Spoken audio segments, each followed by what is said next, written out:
বাদ্যযন্ত্রের মাধ্যমে গান বাজনা করে কোন প্রকার আমল ইসলামে আছে কিনা? বাদ্যযন্ত্র এটি আল্লাহ রাব্বুল আলামিন এটাকে হারাম করেছেন সূরা লোকমান আয়াত নম্বর 6। সূরা লোকমান আয়াত নম্বর 6। এটার ব্যাখ্যায় তাফসীরের কিতাবগুলোতে ইবনে কাসীর, কুরতুবী, যত বড় বড় মুফাসসিররা তাফসীর লিখেছেন, কোরআনের ব্যাখ্যা আছে, সেই ব্যাখ্যাগুলো খুললে দেখবেন এখানে বলা হয়েছে আল গিনা, অর্থাৎ গান, বাদ্যযন্ত্র এগুলো যদি কোনো ভালো গানের মধ্যেও যুক্ত হয়, এমনকি সুন্দর ইসলামী গজলের মধ্যেও বাদ্যযন্ত্র যুক্ত হয়, তাহলে সেটা হারাম হয়ে যায়।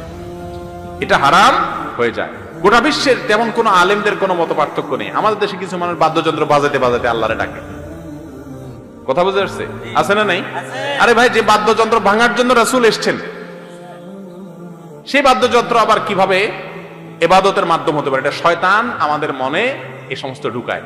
যারা বাদ্যযন্ত্র জানায়া এই সমস্ত গান করে, গজল গায়, এদেরকে কখনো মসজিদে দেখবেন না। ঠিক না ভাই? ঠিক। এদেরকে কখনো উমরা, হজ করতে দেখবেন না।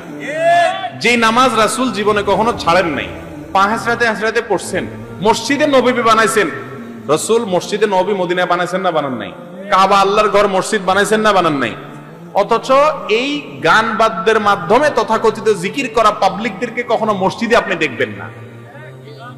তাহলে যে মসজিদ আল্লাহ তাআলা রাসূল বানাইছেন, সেখানে তাদেরকে না পাইলে তাহলে বুঝতে হবে এগুলো পিওর ভণ্ড এবং বেজাল। আল্লাহ তাআলা তাদেরকে সংশোধন হওয়ার তৌফিক নসিব করুন।